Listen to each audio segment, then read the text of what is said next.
இன்னைக்கு திருநீர் பூசலன்னா அவனை கௌரவம்னு சொல்றோம். ருத்ராட்சம் போடலன்னா பெரிய ஆளியா அவரு.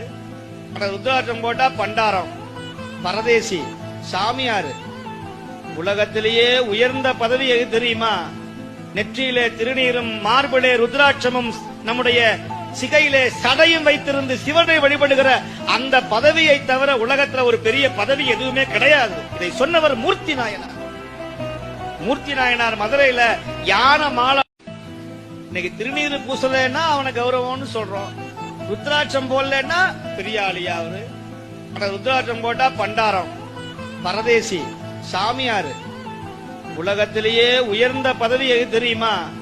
நெற்றியிலே திருநீரும் மார்பிலே ருத்ராட்சமும் நம்முடைய சிகையிலே சடையும் வைத்திருந்து சிவனை வழிபடுகிற அந்த பதவியை தவிர உலகத்துல ஒரு பெரிய பதவி எதுவுமே கிடையாது. இதை சொன்னவர் மூர்த்தி நாயனார்.